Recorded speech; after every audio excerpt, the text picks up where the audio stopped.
നമസ്കാരം. മലയാളി വാർത്ത ഇൻസൈഡിലേക്ക് സ്വാഗതം. കേരളം കുട്ടിച്ചോറായി. ഇതുവരെ കേരളത്തിനൊരു പ്രതീക്ഷയുണ്ടായിരുന്നു. മാസത്തിൻ്റെ ആദ്യം സർക്കാർ ജീവനക്കാർക്ക് ശമ്പളം ലഭിക്കും. ആ ശമ്പളം പല വഴിക്കാണ് ചെലവഴിക്കുന്നത്. ഈ കിട്ടുന്ന ശമ്പളത്തിൽ നിന്നാണ് വീട്ടുജോലിക്കാർക്ക് ശമ്പളം കൊടുക്കുന്നത്, നാട്ടിലുള്ള പലചരക്ക് കടയിലെ കണക്ക് തീർക്കുന്നത്, അങ്ങനെ മറ്റു പലതും. പൊതുവിപണിയിലേക്കെത്തുന്ന ഈ പണം മറ്റ് തലങ്ങളിലേക്ക് വ്യാപിക്കുന്നു. ചുരുക്കത്തിൽ സമൂഹത്തിൻ്റെ താളക്രമം തന്നെ സർക്കാർ മാസാമാസം വിതരണം ചെയ്യുന്ന ഏകദേശം 3360 കോടി രൂപയിലാണ്. കഴിഞ്ഞ കുറേ കാലമായി കരാറുകാർക്ക് പണം ലഭിക്കുന്നില്ല. ആകെ കിട്ടുന്നത് നമ്മുടെ ഊരാളുങ്കലിന്. മറ്റു കരാറുകാരൊക്കെ പണി നിർത്തി വീട്ടിൽ പോയി. കരാറുകാർക്ക് പണം ലഭിച്ചിരുന്നുവെങ്കിൽ സമൂഹത്തിലേക്ക് ആ പണവും ഒഴുകിയെത്തിയേനെ. ഫലത്തിൽ കേരളത്തിലെ ബിസിനസ് ലോകം പൂർണ്ണമായി സ്തംഭിച്ചു നിൽക്കുകയാണിപ്പോൾ.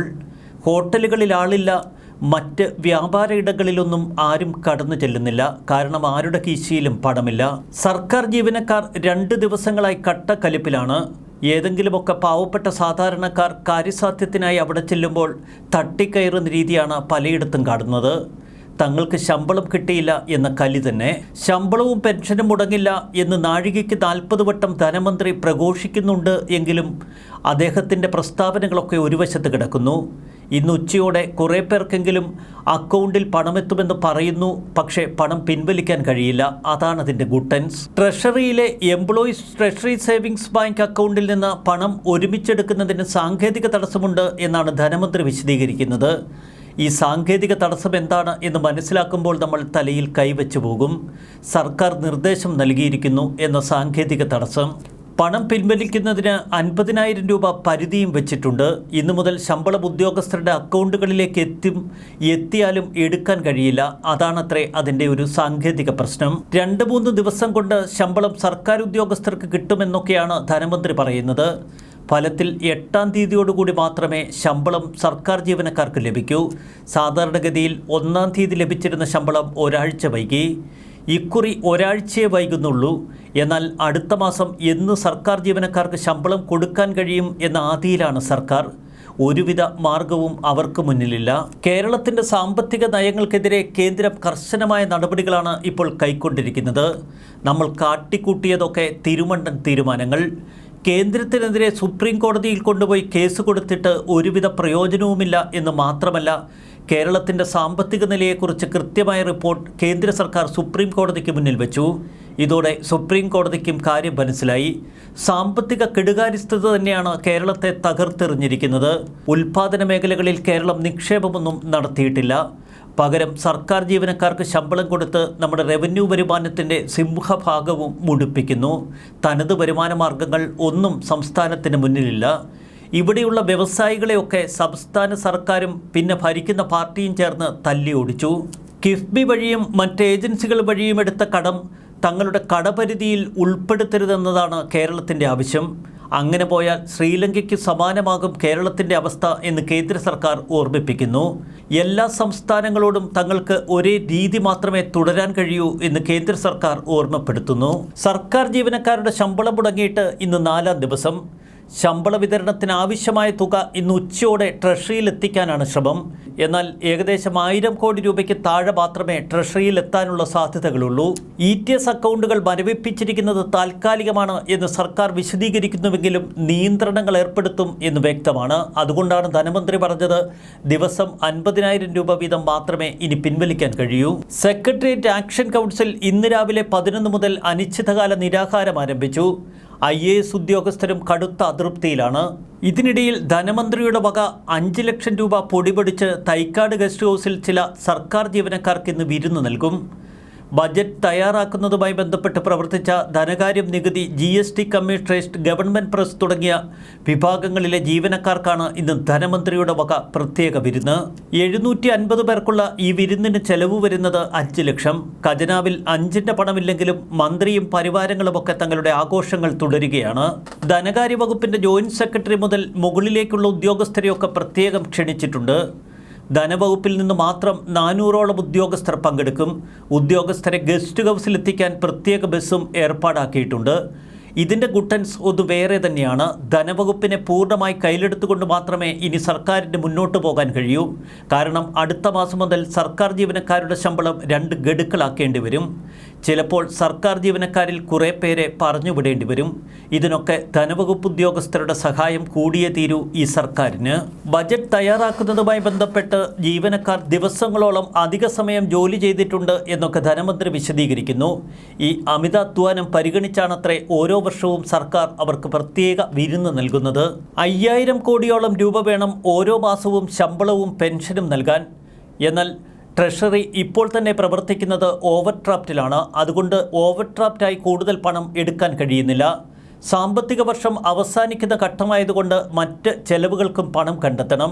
കേന്ദ്ര ഫണ്ടിൽ നിന്നുമൊക്കെ പണം ചൂണ്ടാനുള്ള പദ്ധതിയും ഈ മാസം നടക്കില്ല. കാരണം മാർച്ച് 31-ന് എല്ലാ പദ്ധതികളും ഈ സാമ്പത്തിക വർഷത്തിലെ അവസാനിപ്പിക്കണം.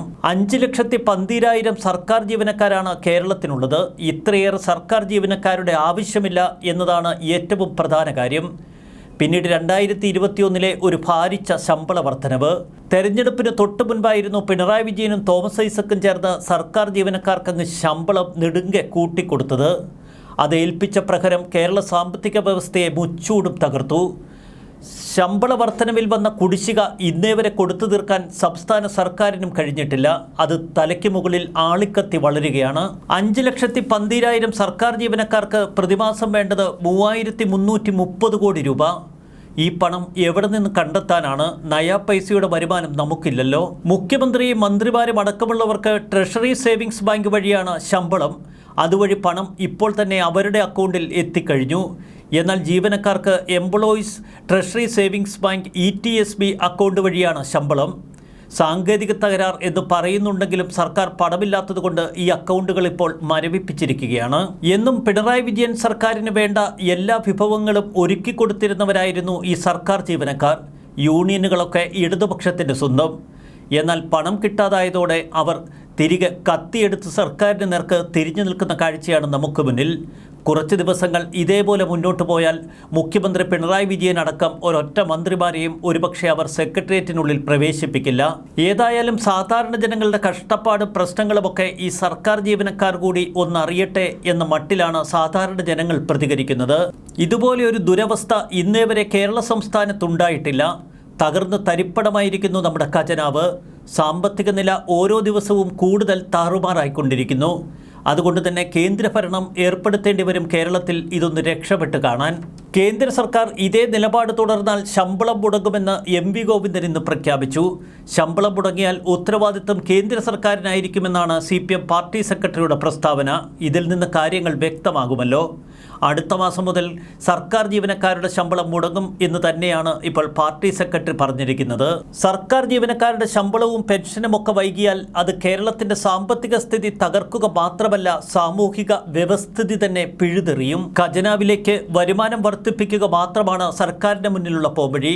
പക്ഷേ നിസ്സംഗതയോടെ നിൽക്കുന്ന ധനമന്ത്രിക്ക് ഇക്കാര്യത്തിൽ എന്ത് സംഭാവന ചെയ്യാൻ കഴിയും? സംസ്ഥാനത്തിന്റെ വരുമാനത്തിലെ ഗണ്യമായ ഭാഗവും വരുന്നത് സർക്കാർ ജീവനക്കാരുടെ ശമ്പളവും പെൻഷനുമാണ്. സർക്കാർ ജീവനക്കാരുടെയും സർവീസിൽ നിന്ന് വിരമിച്ചവരുടെയും ഒക്കെ കൈവശമെത്തുന്ന ശമ്പളവും പെൻഷനുമൊക്കെ കേരളത്തിന്റെ പൊതുവിപണിയിലേക്കാണ് പോകുന്നത്. അതിലൂടെ സമ്പദ്ഘടനയെ ചലിപ്പിക്കുന്നതിൽ അവർ മുഖ്യ പങ്ക് വഹിക്കുന്നു. വിവിധ ആവശ്യങ്ങൾക്കും മറ്റുമായി കൈവശമെത്തുന്ന പണത്തിന്റെ ബഹുഭൂരിപക്ഷവും ഇവർ സംസ്ഥാനത്ത് തന്നെയാണ് ചെലവഴിക്കുന്നത്. സംസ്ഥാന ജീവനക്കാരുടെ കയ്യിൽ പണം എത്തിയില്ല എങ്കിൽ അതിൻ്റെ അലയൊലികൾ ഭീകരമായിരിക്കും. ഇവർ പണം ചെലവഴിക്കുമ്പോൾ പ്രയോജനം ലഭിക്കുന്ന വഴിയോര കച്ചവടക്കാർ മുതൽ വമ്പൻ ഷോപ്പിംഗ് കോംപ്ലക്സുകാർ വരെയുണ്ട്. KSFE ചിട്ടി മുതൽ സഹകരണ ബാങ്കുകളിലേക്ക് എത്തുന്ന നിക്ഷേപങ്ങൾക്ക് പിന്നിലും ഇവരുടെ സഹായങ്ങളുണ്ട്.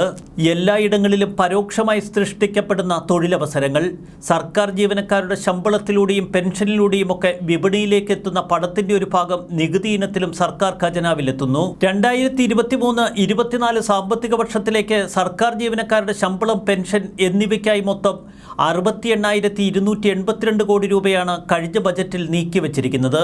നടപ്പ് സാമ്പത്തിക വർഷത്തിലേക്കുള്ള സംസ്ഥാന സർക്കാരിൻ്റെ പ്രതീക്ഷിത ചിലവായ 1.25 ലക്ഷം കോടി രൂപയുടെ ഏകദേശം 40% വരുമിത്. സംസ്ഥാന ഖജനാവിൽ നിന്ന് ചെലവിടുന്ന 100 രൂപയിൽ 40 രൂപയും ചെല്ലുന്നത് നമ്മുടെ സർക്കാർ ജീവനക്കാരുടെ പോക്കറ്റിലേക്ക്. കോവിഡ് കാലത്ത് രാജ്യം അടഞ്ഞുകിടന്നപ്പോൾ അന്ന് കേന്ദ്ര സർക്കാർ നിരവധി കോടികളാണ് ഓരോ സംസ്ഥാനങ്ങളിലേക്കും ഒഴുക്കിയത്. അതുകൊണ്ട് തന്നെ പൊതുവിപണി സജീവമായി നിന്നു. പൊതുവിപണി നിർജീവമായാൽ ഒരു സംസ്ഥാനം കടക്കണിയിലേക്ക് പതിക്കും. ആ നിർജീവാവസ്ഥ കൂടുതൽ കടുത്ത സാമ്പത്തിക അരാജകത്വത്തിലേക്കാണ് ഓരോ സംസ്ഥാനങ്ങളെയും തള്ളിവിടുന്നത്. കേരളം ഏറ്റവും ദുരിതപൂർണമായ ദിവസങ്ങൾക്ക് മുന്നിൽ തരിച്ചു നിൽക്കുകയാണ് എന്ന് വ്യക്തം. പ്രവാസികൾ അയക്കുന്ന പണത്തിൽ ഗണ്യമായ കുറവ് വന്നിരിക്കുന്നു. വ്യവസായങ്ങളൊന്നും കേരളത്തിലില്ല. ആകെക്കൂടി കേരളം നിലനിൽക്കുന്നത് ഈ സംസ്ഥാന സർക്കാർ ജീവനക്കാർക്ക് കിട്ടുന്ന ശമ്പളം അത് മറ്റുള്ളവരിലേക്ക് പങ്കുവെക്കുമ്പോൾ. ശമ്പള വർധനവ് നടപ്പിലാക്കിയപ്പോൾ മിക്ക സർക്കാർ ജീവനക്കാരും വലിയ തോതിൽ നിക്ഷേപങ്ങളിലേക്ക് തിരിഞ്ഞു. അതും പൊതുവിപണിയെ ബാധിച്ചിരിക്കുന്നു. സംസ്ഥാന സർക്കാർ ജീവനക്കാർക്ക് വലിയ തോതിൽ ശമ്പള വർധനവ് വരുത്തിയാലും സർക്കാരിന് അത് കാര്യമായ പ്രയോജനമുണ്ടാക്കുന്നില്ല. ഇൻകം ടാക്സ് ഇനത്തിൽ കേന്ദ്ര സർക്കാരിന് വരുമാനമുണ്ടാകുന്നു എന്ന് വ്യക്തമാണ്. എങ്കിലും സംസ്ഥാന സർക്കാർ ആകെക്കൂടി തകർന്ന് തരിപ്പണമായി മൂക്കുകുത്തി നിൽക്കുന്ന അവസ്ഥയാണ് നമുക്ക് മുന്നിൽ. ധനമന്ത്രിയും MP ഗോവിന്ദനും ഒക്കെ പറയുന്ന വാക്കുകളിൽ ഒരു കാര്യം വ്യക്തമാണ്. ഇനിയുള്ള നാളുകളിൽ സർക്കാർ ജീവനക്കാർക്ക് ശമ്പളം അത്രയൊന്നും നേരെ ചൊവ്വേ പ്രതീക്ഷിക്കേണ്ട. സംഗതിയെല്ലാം കൂളമായി. ന്യൂസ് ഡെസ്ക് മലയാളി വാർത്ത ഇൻസൈഡ്.